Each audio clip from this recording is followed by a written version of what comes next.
90 రోజుల కోర్సు పూర్తి చేస్తే చాలు 100% ప్లేస్మెంట్ సపోర్ట్ తో సాఫ్ట్వేర్ జాబ్ మీ సొంతం. వెంటనే కోడ్ జ్ఞాన్ డెస్టినేషన్ ని సంప్రదించండి.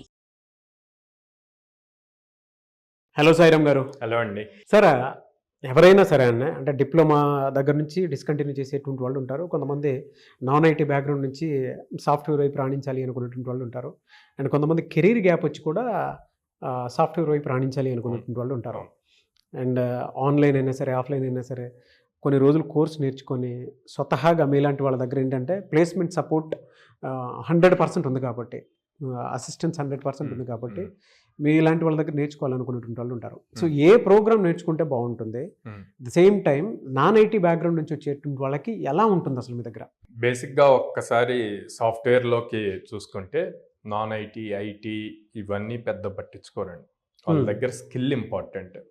కాకపోతే ఎక్కడ ఎక్కువ మంది ఆలోచిస్తారు అంటే నెంబర్ ఆఫ్ ఆపర్చునిటీస్ దగ్గర. ఓకే, ఐటీ వాళ్ళకి ఎక్కువ ఆపర్చునిటీస్ ఇస్తారు. ఎందుకంటే కంపెనీస్ ఏం బిలీవ్ చేస్తాయంటే వాళ్ళు ఆల్రెడీ ఐటీ చదివి ఉంటే వాళ్ళకి ఒక ఐడియా ఉంటుంది. సో మనకి ఎక్కువ ట్రైనింగ్ కాస్ట్ అవ్వదు లోపలికి తీసుకున్నాక అన్న పాయింట్లో వాళ్ళు ఆలోచిస్తారు. నాన్ ఐటీ వాళ్ళని తీసుకుంటే మళ్ళీ వీళ్ళకి మొత్తం నేర్పించాలి అన్న పాయింట్లో వాళ్ళు ఉంటారు. నాన్ ఐటీ వాళ్ళు ఎవరైతే ట్రైనింగ్ ప్రాపర్గా తీసుకొని IT side top notch skills ఉంటే గనక, నేనైతే గనక ఐటీ వాళ్ళకన్నా నాన్ ఐటీ వాళ్ళకే ఎక్కువ ప్రిఫరెన్స్ ఇస్తాను అన్నమాట. ఎందుకంటే వాళ్ళు ఐటీ వాళ్ళు ఒక పాయింట్లో ఉంటారు, ఏమని మాకు అన్నీ తెలుసు అన్న పాయింట్లో ఉంటారు. నాన్ ఐటీ వాళ్ళు అరే మాకు తెలియదు, మేము జాబ్ తెచ్చుకోవాలి అని చెప్పి కంప్లీట్ బేసిక్ నుంచి ఫోకస్ చేసి నేర్చుకుంటారు. ఓకే, ఒకసారి ఇంటర్వ్యూకి వెళ్తే మీరు ఈవెన్ నేను చెప్పేదే అని కాదు, హిస్టరీ తీసుకుంటే ఏ కంపెనీలో తీసుకున్నా కూడా నాన్ ఐటీ వాళ్ళ ప్యాకేజెస్ ఎక్కువ ఉంటాయి. అంటే నాన్ ఐటీ ట్రిపుల్ ఈసీఈ ఇట్లా చదివి ఐటీలోకి వచ్చిన వాళ్ళ ప్యాకేజెస్ సిఎస్సి ఐటీ చదివిన వాళ్ళకన్నా ఎక్కువ ఉంటాయి.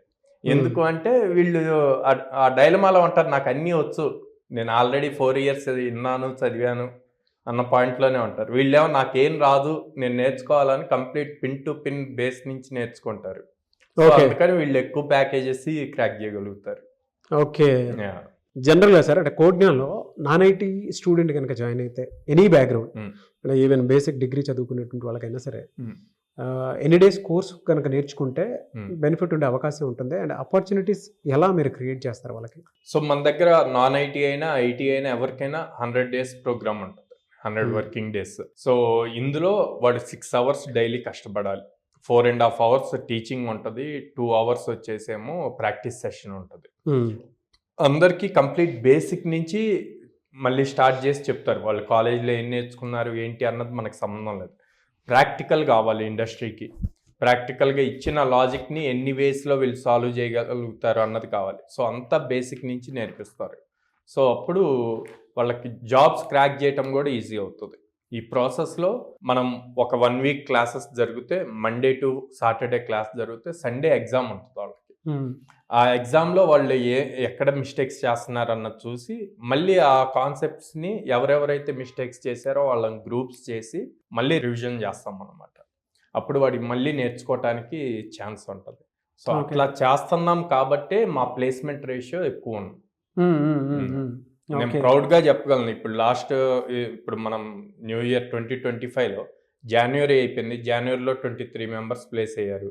ఫిబ్రవరి ఇప్పుడు 7 days అయింది. ఈ 7 daysలో దాదాపు 50+ స్టూడెంట్స్ ప్లేస్ అయ్యారు.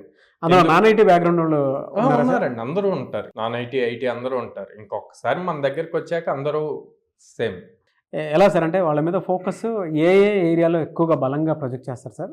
నాన్ ఐటీ వాళ్ళు జాయిన్ అయినప్పుడు ఇప్పుడు కొంతమంది ఉంటారండి, అంటే మనం ఓపెన్గా మాట్లాడుకుంటే ఇంజనీరింగ్ ఆడుతూ పాడుతూ కంప్లీట్ చేస్తారు. ఓకే, తర్వాత రియలైజ్ అవుతారు, అరే అయిపోయింది, నేను ఇప్పుడన్నా కష్టపడాలి, నేర్చుకోవాలి, ఫ్యామిలీకి సపోర్ట్గా ఉండాలి అని.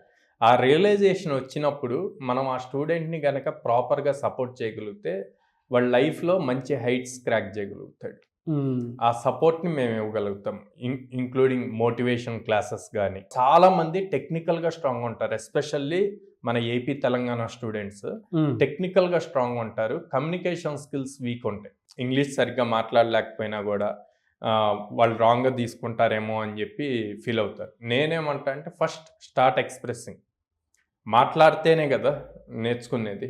సో అందుకని కమ్యూనికేషన్ స్కిల్స్ సపరేట్గా క్లాసెస్ ఉంటాయి, ఓకే. టెక్నికల్ దాంతో పాటు. సో ఎవరైతే కమ్యూనికేషన్ క్లాసెస్లో బాగా పెర్ఫామ్ చేస్తారో వాళ్ళు ఈజీగా జాబ్స్ క్రాక్ చేయగలుగుతారు. ఎందుకంటే మేజర్గా కంపెనీస్ చూసేది అది. మీకు గుర్తుంటే కనుక భార్గవి అనే అమ్మాయి మన దగ్గర ప్లేస్ అయింది.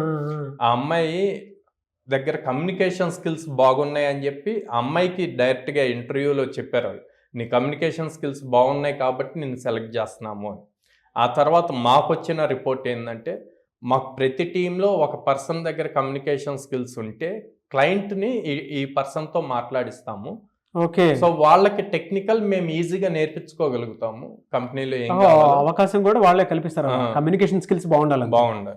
సో అందుకే ప్రతి స్టూడెంట్కి చెప్తాను, టెక్నికల్ స్కిల్స్తో పాటు కమ్యూనికేషన్ స్కిల్స్ కూడా ప్రాపర్గా ఉంటే మీ లైఫ్ చాలా బాగుంటుంది, ఈజీగా జాబ్ క్రాక్ చేయగలుగుతారు అని. ఓకే. ఒక స్టూడెంట్ ప్లేస్ అయితే అల్టిమేట్గా ఫ్యామిలీ మొత్తానికి హెల్ప్ అవుతుంది. Yes. Anyways thank you so much Sairam గారు. Thank you.